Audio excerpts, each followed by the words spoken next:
Welcome everyone. Today we have our another new episode and we have our world famous speaker Dr. Rick as well as Mr. Marshall. We will discuss on blockchain technology. Dr. Rick has huge experience in digitalizations and most important thing is that he worked for IBM 9 years. He was CTO for Texas Education Agencies. He worked for Fortune Global 500 companies and he developed startup ecosystem. Dr. Rick, what you want to share about blockchain technology and what is the future possibilities we have? Sure, I can talk a little bit about blockchain. Just to set the stage, blockchain is a very popular term these days.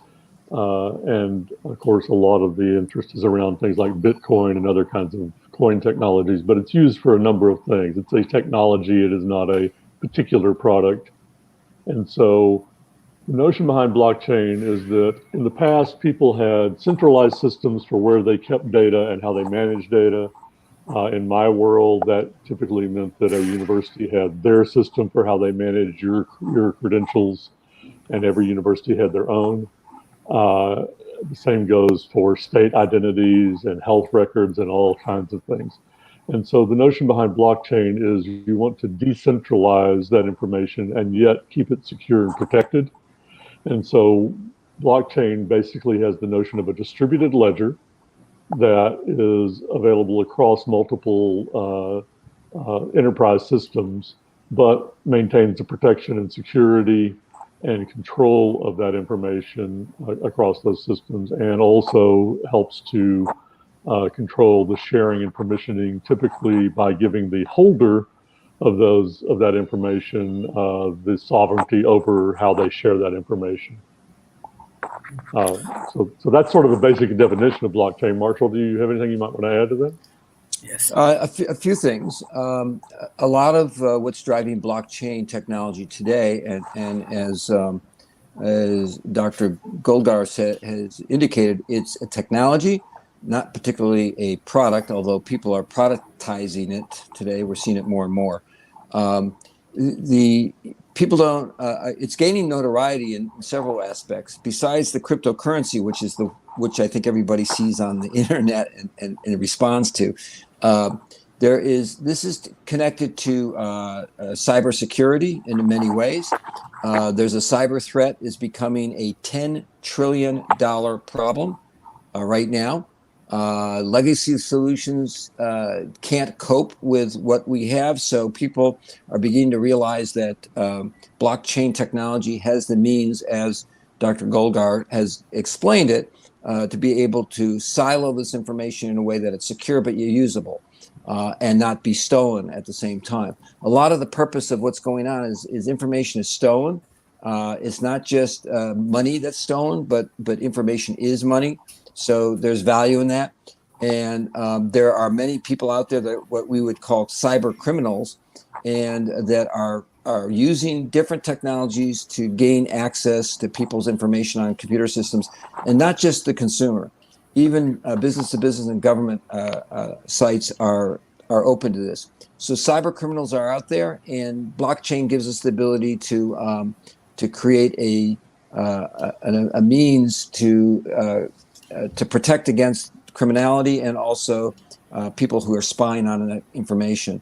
There are different protocols.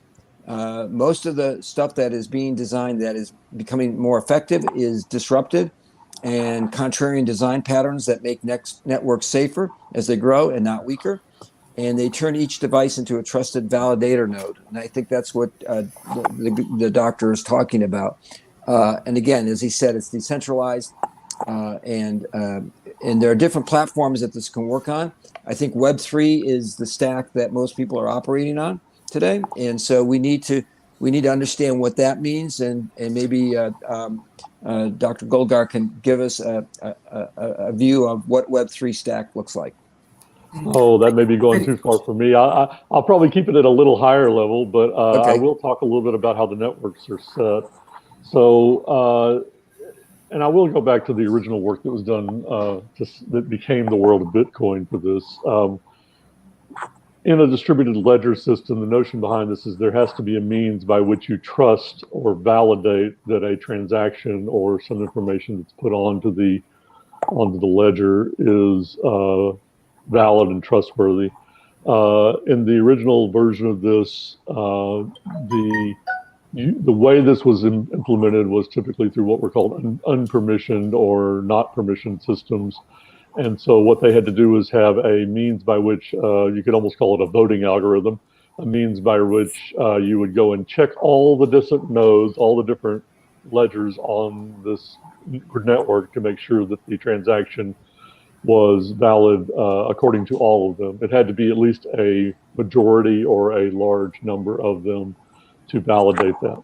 Of course, the problem with that is that as that network grows, the number of those nodes grows, and that ends up using a lot of resource to do the validation. You may have also heard of mining, which is a means by which you can do that work. And so that has created some global energy problems, honestly, because people are using lots and lots of compute power to do that work. On another side of this, there are what are called permissioned networks, and those permissioned networks are only available to the people who, or the organizations who have permission to use that blockchain network. And in those systems, you have an inherent trust in the user of the system and an inherent trust in the validation points. And so there's less of an issue with having to go to every node and check it and to validate that. So the notion behind it is that there is an insurmountable cost to try to hack into the system. And if you try to hack it, because what happens is the data that's put in the blockchain has effectively, I'll use an old term, checksums or cryptographic codes in them. If you modify that data, let's say changing a Bitcoin transaction from $1 to $1 million, then it shows up in the transaction and anybody can see that it has been tampered with. So even if somebody tried to change somebody's credentials or change a value in a transaction, it would show that it was tampered with and invalid. Marshall, you have anything you want to add to that? I think that's a great explanation, Dr. Golgar. And so basically, I guess the question Sharif would like us to answer is why now? And so there's a convergence of four nascent exponential technologies. Exponential meaning absolutely astronomical growth. It's like a rocket ship taking off. That's the scalability of blockchain that Dr. Golgar just spoke about. There's the crypto economics that he spoke about. There's the Web3 that I brought up, and then there's the swarm AI, the artificial intelligence. Swarm AI is kind of what he was describing in the sense that you're creating security through a network that cannot be overcome by swarm technologies, and that you actually counter it with your own swarm technologies. And that's what's being developed right now.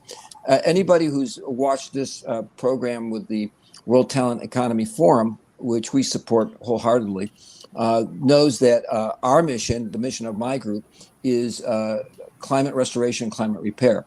And we deploy blockchain technology for that purpose. A classic example of it is we use pyrolysis, which is burning in the absence of oxygen, to turn waste into resource. To do that, we do it through joint venture projects, and each joint venture has its own feedstock and different types of feedstock, and you need to measure that. You need to know how much is going into the system, and at the other end, what's coming out of the system. So we use blockchain to maintain like an inventory of what's going in, what's going out. So because things can physically disappear for all sorts of reasons, they can be stolen, they can be misplaced. If you're in a big facility and you're moving stuff from one area to another, through a material handling equipment, you need to keep track of what you're using it for. There's also another means for blockchain for us, and that is we have the ability to create renewable energy. So we could actually help miners, blockchain miners, or crypto miners, to reduce their input of the type of energy they're using, and at the same time create a renewable energy so that they're not polluting. The big argument against cryptocurrencies is that they use so much energy, and most of it comes from oil-based electricity systems or fuel-based systems. We can go away from that, and you get three birds with one stone. One, you get the ability to have a renewable, and you get your cryptocurrency mined.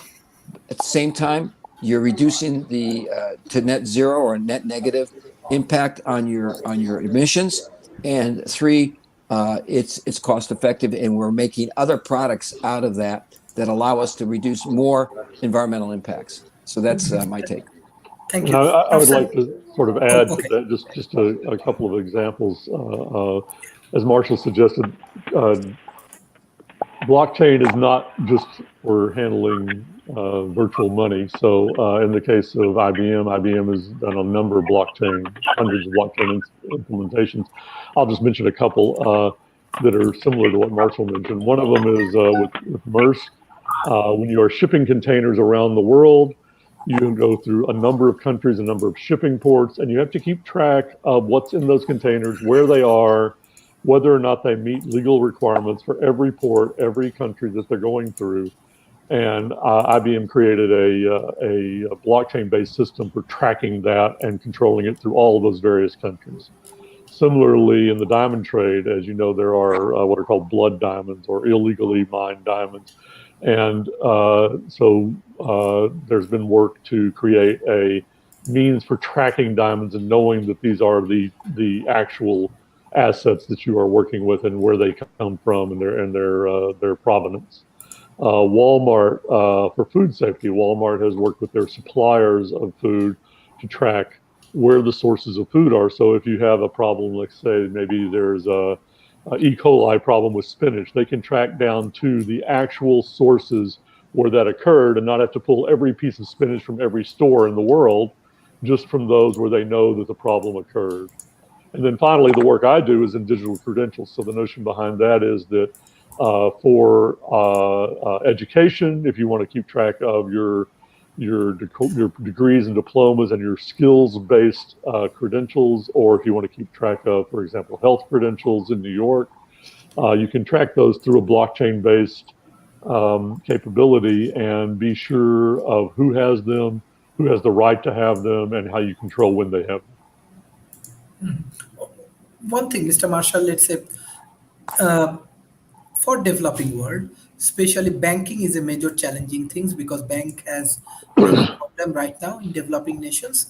And another thing is that voting system, how actually blockchain can integrate it to solve these two problems. Number one, banking system.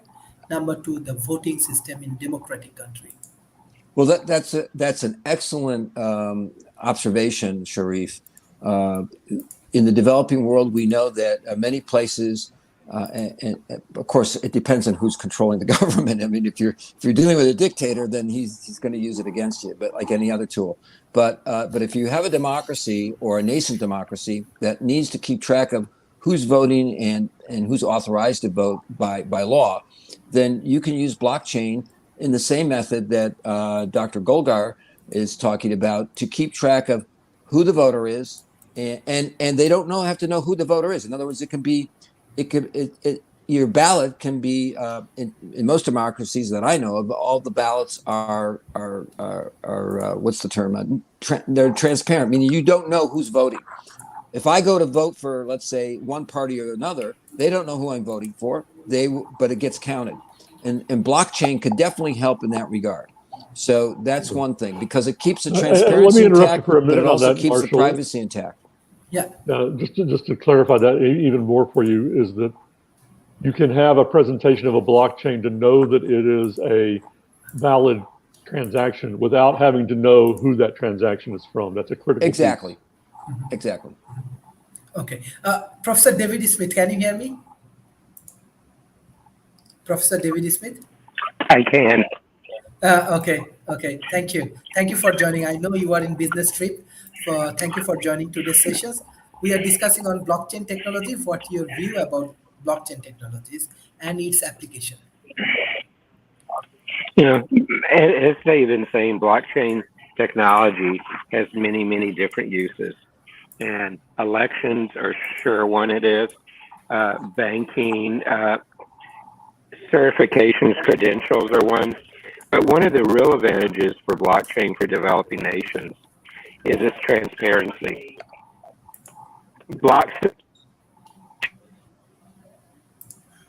it has challenges with spoofing. It has challenges that if I can take 51% of the votes with sites I own, I can take over the blockchain. But it really goes a long ways to helping bring transparency into particularly financial transactions.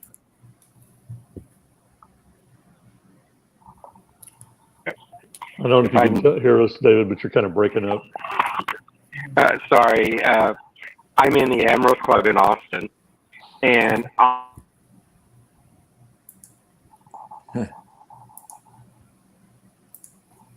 He might work better if he turns off the video. You might ask him. Okay. You might have better bandwidth. Yes. a long time to get through, even on TSA pre this morning. But there's many usage there, particularly, like I said, in developing nations. The blockchain is like an old-fashioned ledger, but it's computerized, and it has the transparency that people, as you go down the steps in the blockchain, other people authenticate backwards, and you have this chain that supposedly cannot change at all. So that's one of the real benefits, particularly in developing nations. Rick has said it has applications very broadly, and we're even beginning to see some applications in the semiconductor industry where they are beginning to embed a blockchain type into some of own specialized chips to try to make it even more secure, to where it's tied to a chip ID number as opposed to us entering other things to certify. Thank you. There are some questions from audience. Specifically, I want to take this question for Dr. Golgar. Noor Fazrin, what are the common benefit of blockchain that we know? I think already they explained. Yeah, the common benefits of blockchain.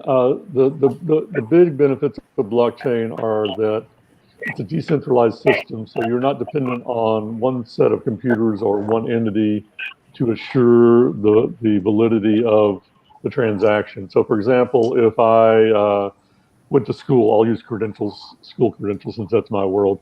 If I went to school at a small college in Arkansas, let's say, and that college went out of business, I might no longer be able to get my credentials. I can't get a transcript anymore. They don't exist anymore.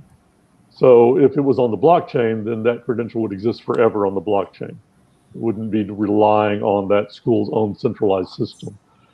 Secondly, that information, at least in terms of certain kinds of credentials, I can control my own information. So there's a lot of debate about this, but very simply put, Oxford may own the system and the database that has my degree in it, not my degree in this case because I didn't go to Oxford, let's say my degree, but the credential that is put on the blockchain for me, I have control over, and I can choose who gets to see that and when they get to see it. And so that complies with GDPR type requirements. So that's another value for a blockchain-based system. And then the third one that we mentioned is that they are typically what's usually called tamper-proof or tamper-evident. So if somebody tries to change one, which is very hard to begin with, but if somebody tries to change one, you will immediately see that it was tampered with and know that it was modified. Every item on a blockchain, every block that's written to a blockchain is what's called immutable. So if somebody modifies it, it creates a new block on the blockchain, and you can know that the previous block was the valid one, not the new one that was tampered with. So that all has a lot of value. I don't want to dismiss the downside of blockchain for some. So for example, on the Bitcoin world, there have been blockchains that were created for cryptocurrencies that were started by individuals, and they have no, let's call it, standards backing behind them. And in one case, I believe it was in Canada, the person who started the blockchain died, and the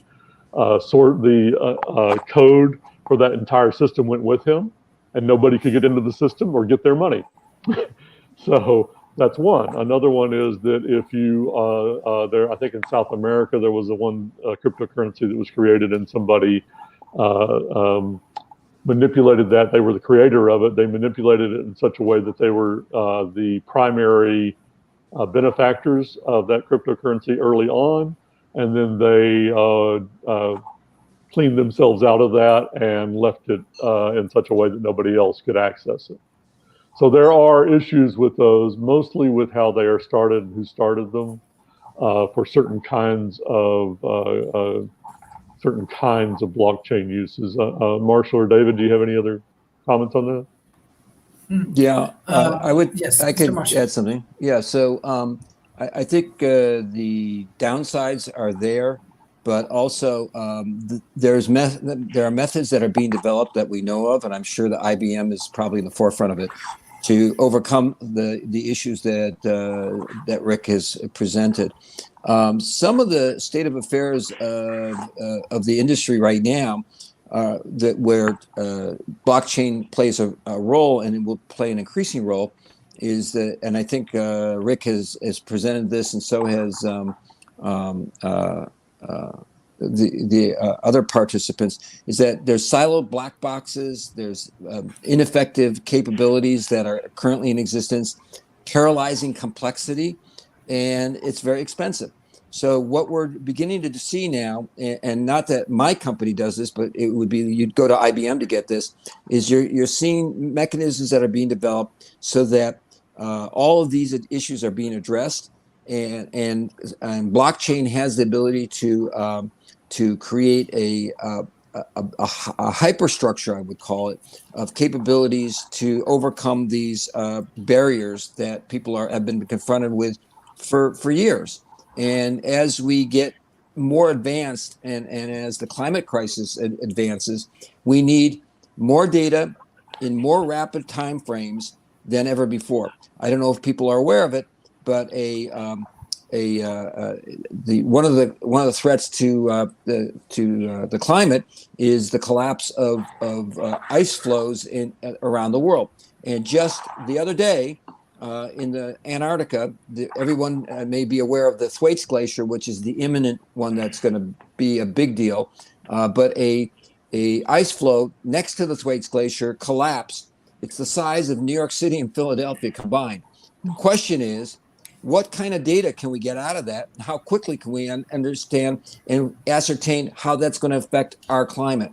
And blockchain has a capability to be one of the tools that will help us to ascertain that with climate scientists. If they use the blockchain properly and we set up the systems, we will be in a very strong position to identify that information and act and create actions that we can take as rapidly as possible. And I'm sure David Smith can speak to this as well.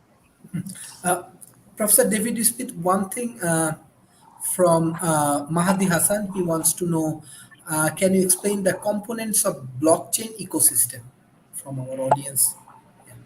The blockchain is, by definition, a peer-to-peer system.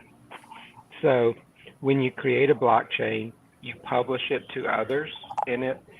They come back and sign up for the blockchain, and that's a process that goes on and on. And ideally, you have multiple people validate each step of the blockchain. That's where you heard me talking about voting earlier.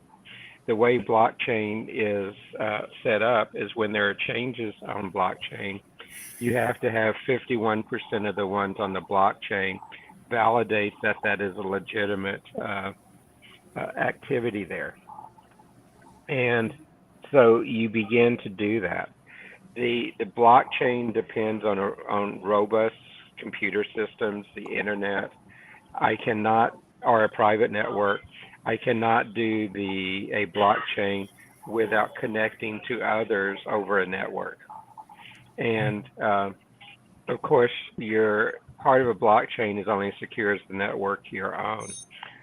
One of the challenges with blockchain is you can spoof multiple connections on it. And that's one of the ways you can actually take over a blockchain and make changes and validate those changes as you go forward. But it's like any other digital system on the internet. It's a cat and mouse game.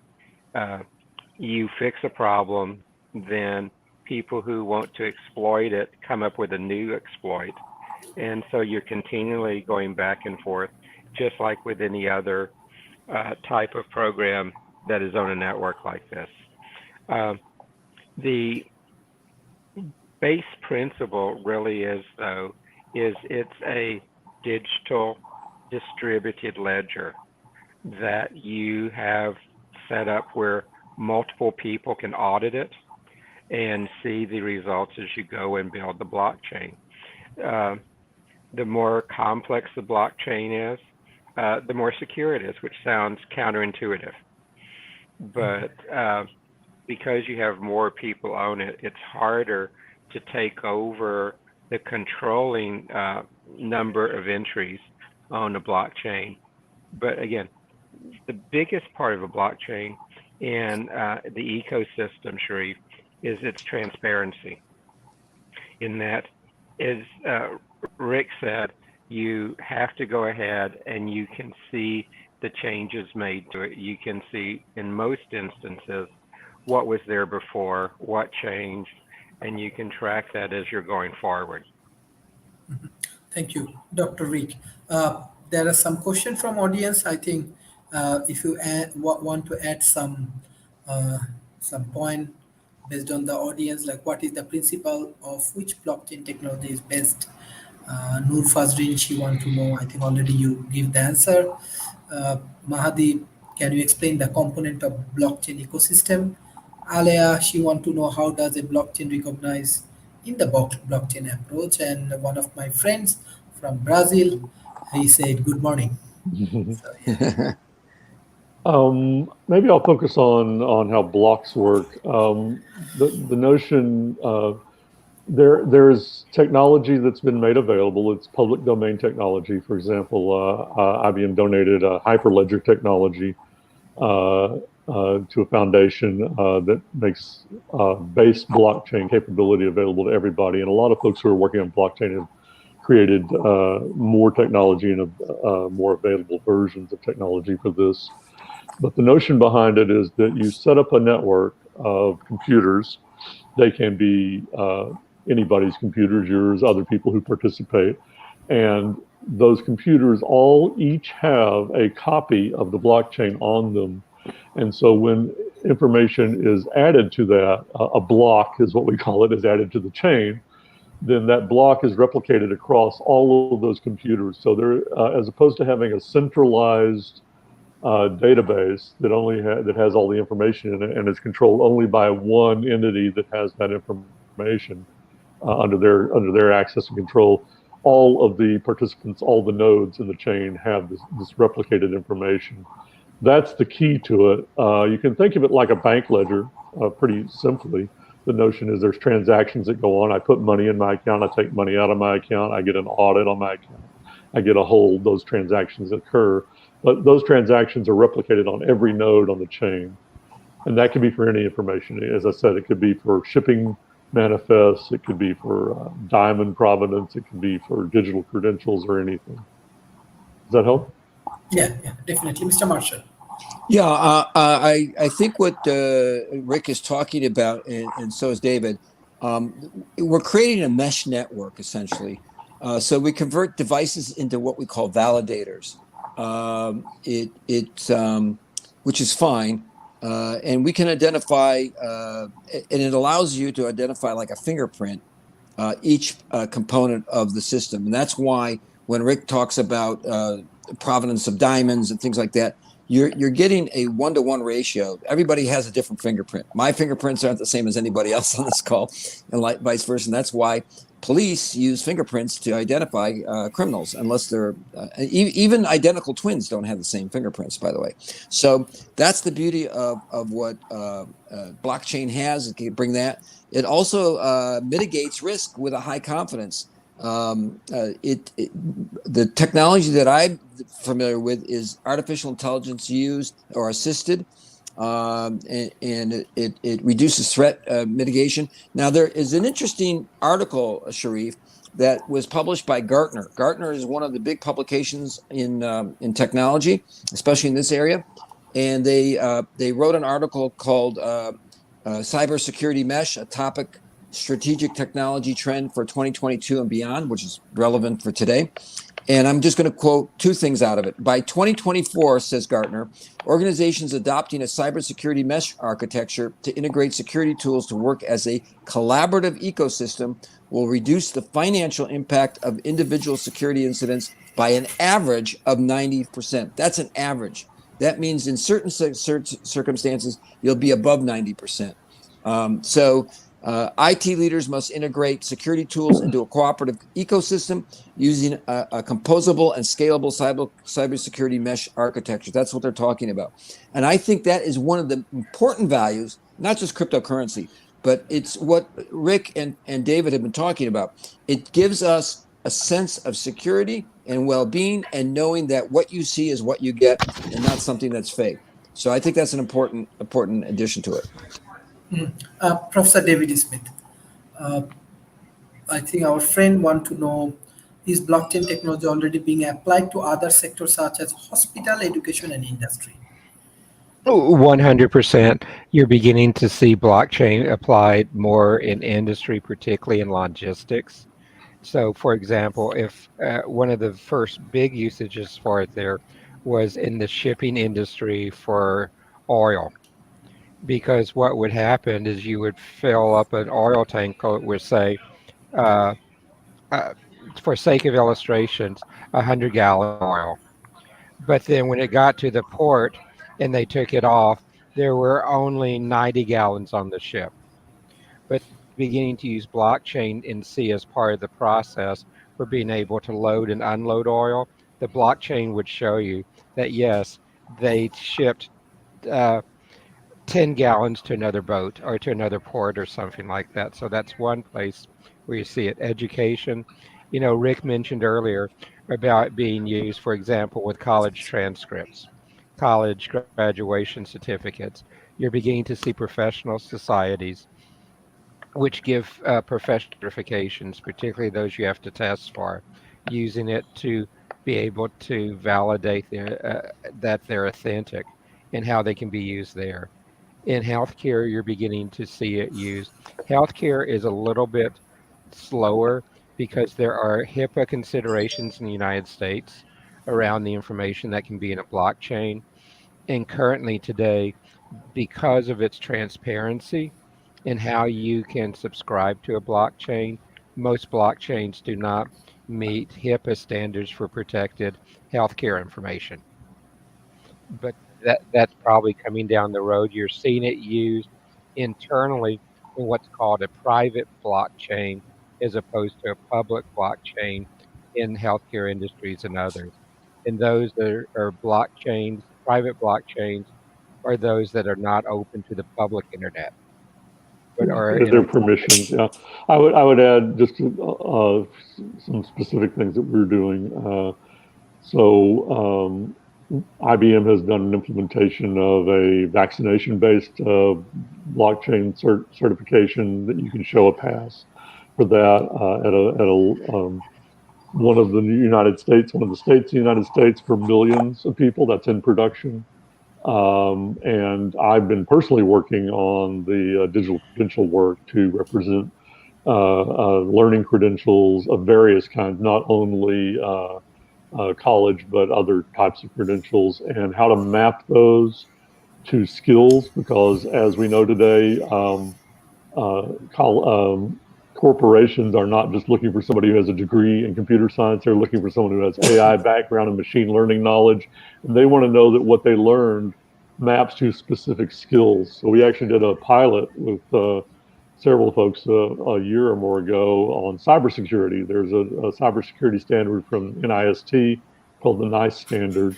And we showed how you can go search against cybersecurity skills and find people with credentials for those and how those map to their skills for those.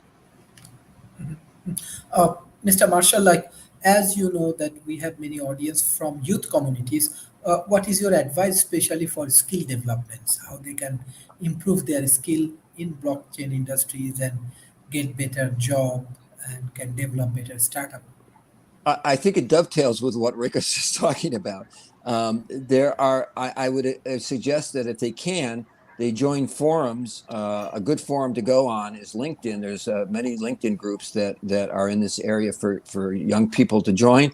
But in addition to that, I believe, and I don't know if Rick is going to be attending or David, but there's going to be a conference in Florida on blockchain that's coming up. And if you can get to it and you're in the near area, I'm sure there's probably student ability to get in. But go and educate yourself, become knowledgeable in this area. There are degrees that are, like artificial intelligence plays a role in the background. So if you have information in artificial intelligence, but I do want to sidebar something that David said that I think is really significant. David talked about the example in logistics. Well, we actually were involved in a project just recently between an oil shipment from Texas to Singapore, in which they detected using blockchain the disappearance of 30% of the oil in the containers, and they wanted to know where it went. So using blockchain, they were baffled because it didn't go anywhere.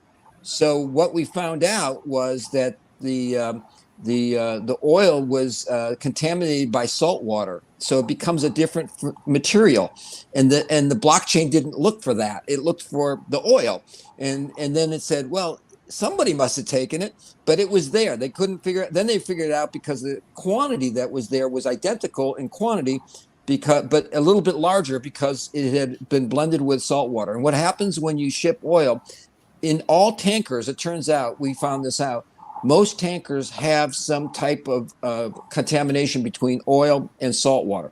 The good news was they came to us because we have our ultra nano bubble generator, which separates the oil from the salt water, and they regain that oil back, which, again, when you deliver oil to a client, they only pay for what they receive. So if they receive 70% of what you shipped, that's all they pay for. You lose the other 30%. But by recovering that's great. And again, blockchain detected the problem. Human eyes wouldn't have seen it. And it's been that way for maybe 30, 40 years. People are losing money, and they don't see it. And the way the contracts are written, and I think we're going to see more of these contracts done through blockchain, is that it will enforce, you get what you pay for, but if you can recover that oil, you will get paid for it.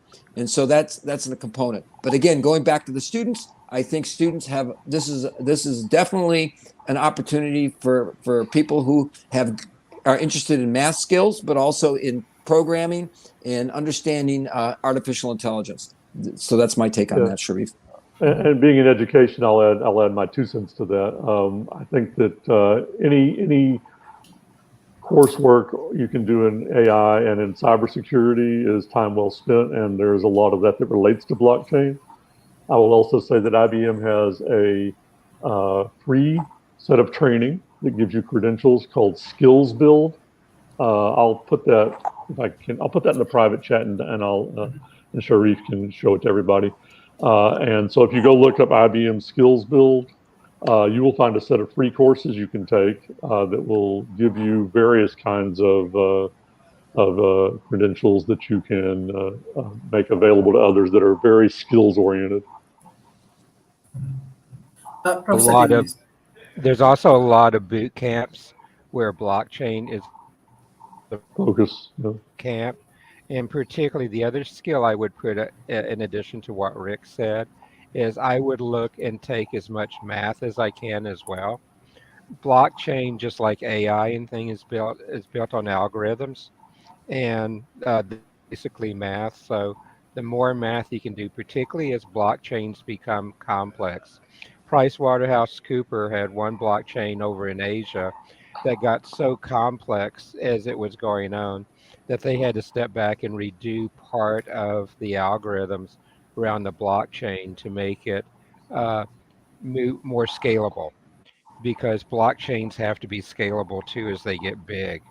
And most of the blockchains which are out there, with the exception of some of the big ones from like IBM, Price Waterhouse Coopers, and some of the other ones, uh, are not really scalable. They're more for mid-sized small projects as opposed to very massive ones.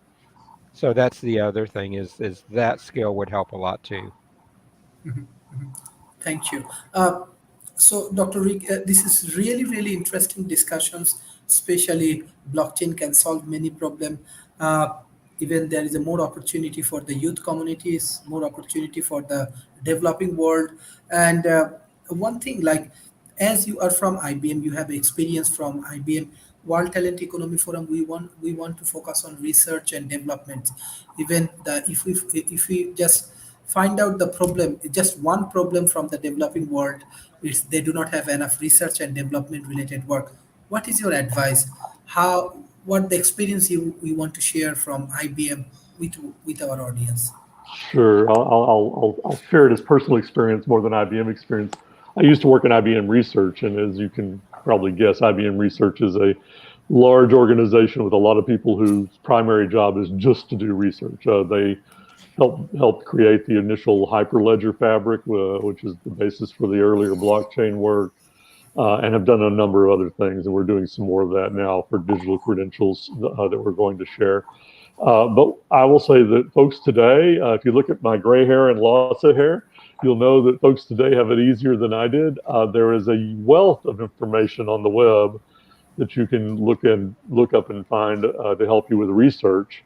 And then there's a wealth of information about the markets and about what markets and what jobs are viable. Some of those jobs these days, especially with the virus world, are meant to be jobs that you would take remotely, not jobs you have to travel to another place to work at an office.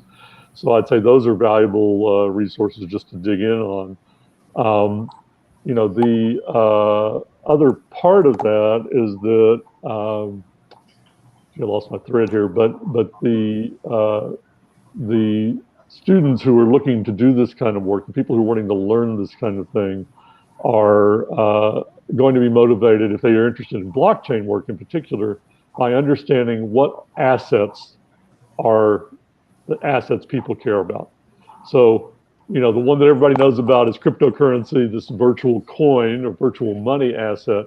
But as we've already talked about, diamonds can be assets, shipping containers can be assets, real estate ownership can be an asset, health information can be an asset.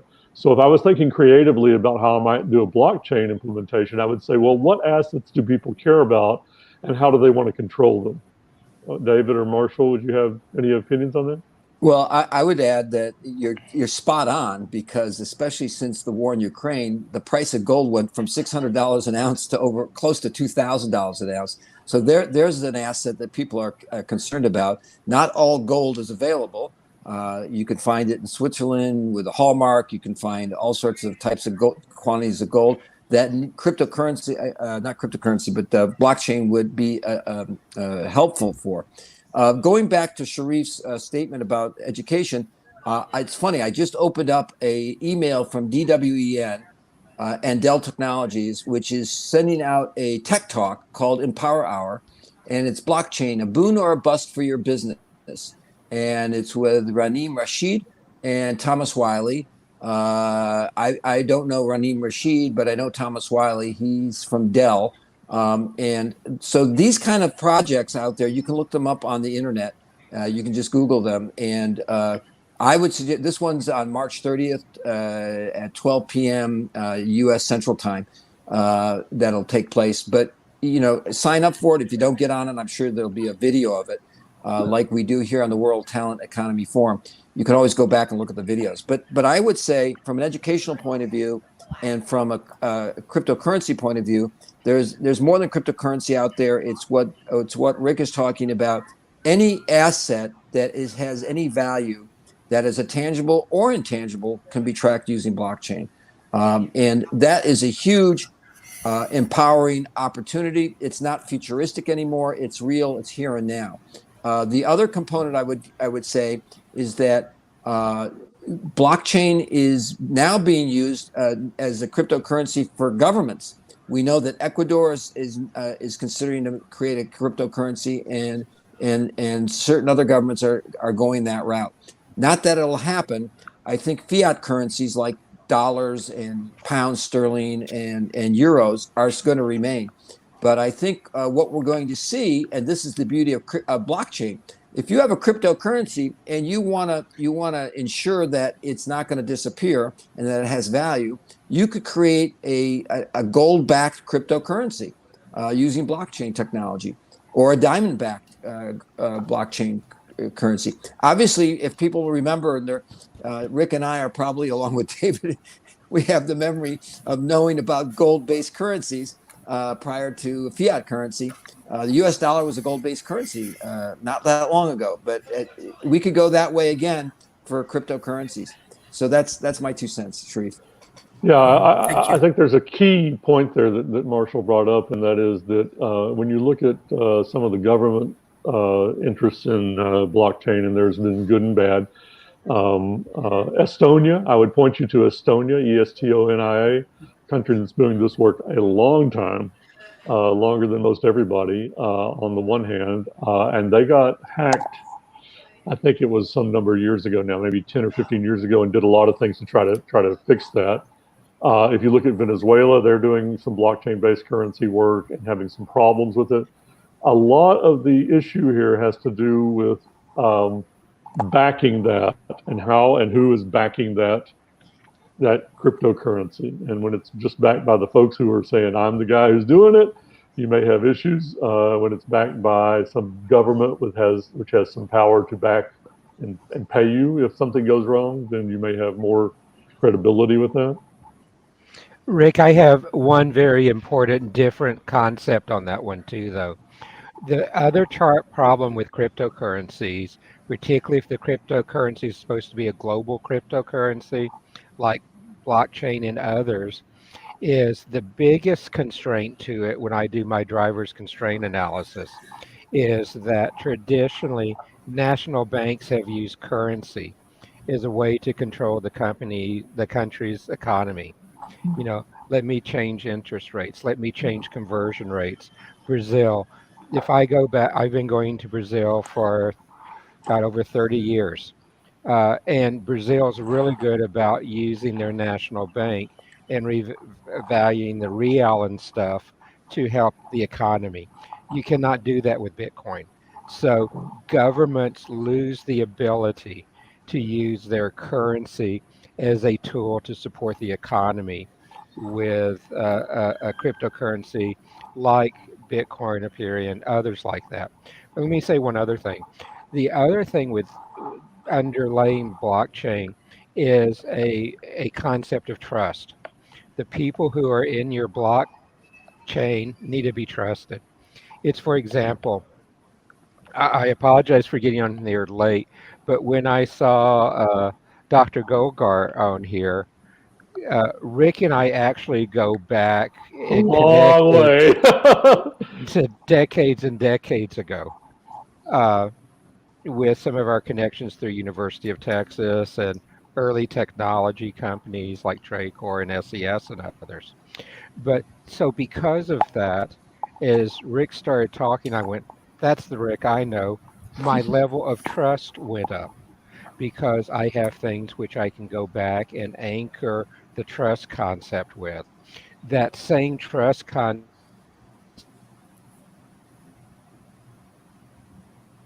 Oh, we lost you again, David. Can you hear me? Yes. Yeah, particularly public blockchains. And that your listeners need to understand there is a difference between a private blockchain and a public blockchain.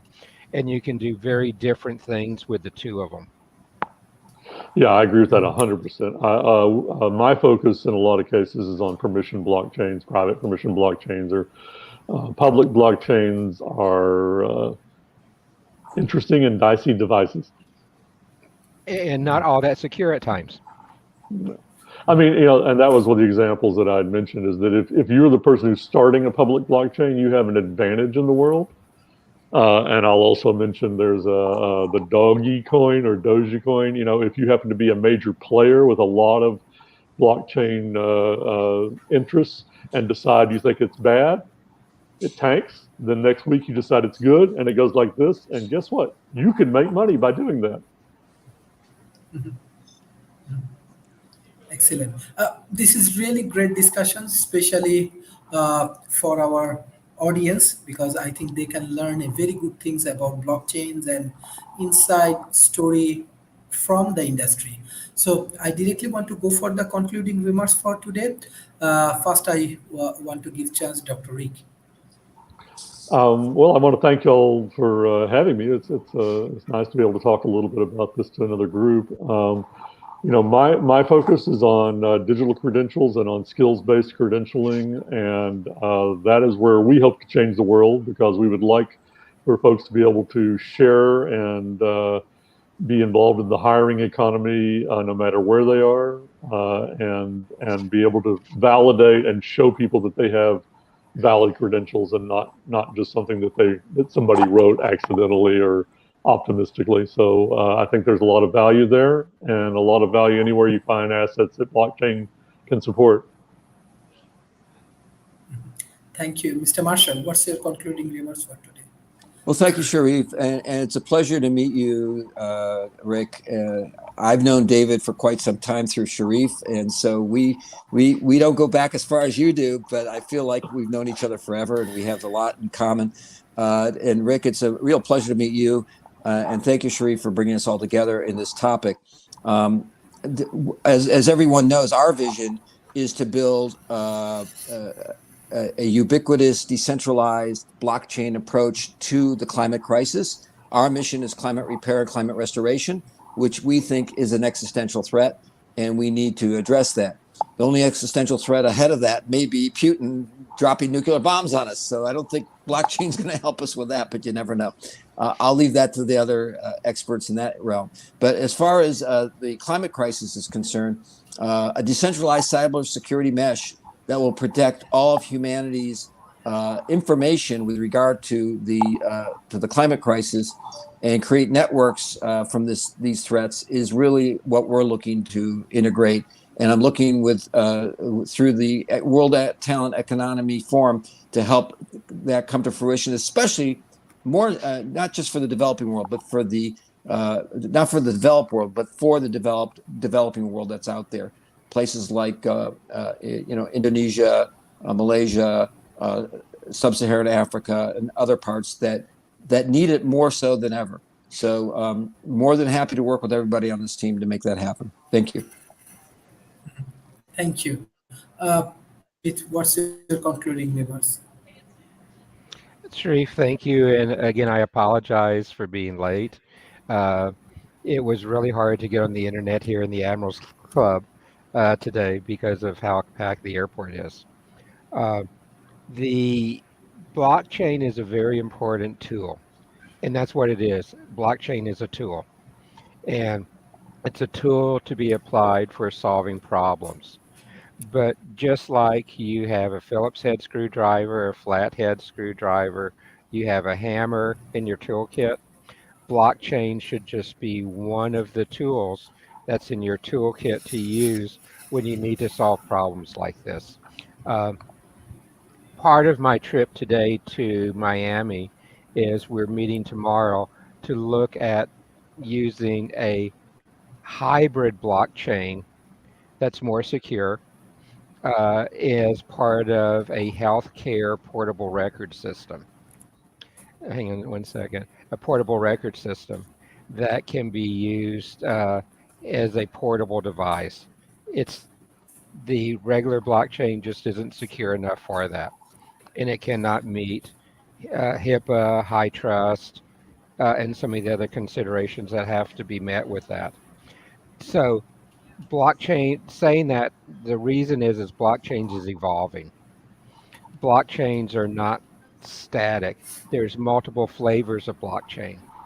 And oftentimes some of the larger players make their own nuance with the blockchain as you begin to do it. So it's a place where an apple is not an apple, which is not an orange. and blockchains have the same type of definition as well too. But even internationally, I'm a fellow at a university in Sao Paulo and Rio, and on one of the last updates, they are actually having some of their students in one of the master programs develop their own blockchains with some very interesting twists to it. They're not allowed to use the standards that are on the internet today. So you're seeing that develop too. But it's a very important tool to put in your place. The ecosystem is very robust. But my one caveat to everyone, particularly on a public blockchain, do not go to the common misconception that it's 100% secure, because it potentially is not. But it's a tool to use, and particularly for developing nations where in the past there has been challenges with transparency in funding activities and others. It's an excellent tool to use to help bring that transparency into a developing nation. So Sharif, thank you so much. Thank you. This is really great discussions, and I'm sure our audience will learn a lot of things from today's discussions. I request all of our audience, please share our content as much as possible with your government, with corporations and academy. Thank you everyone for joining today's session. Thank you. Bye bye and take care. Bye-bye. Bye.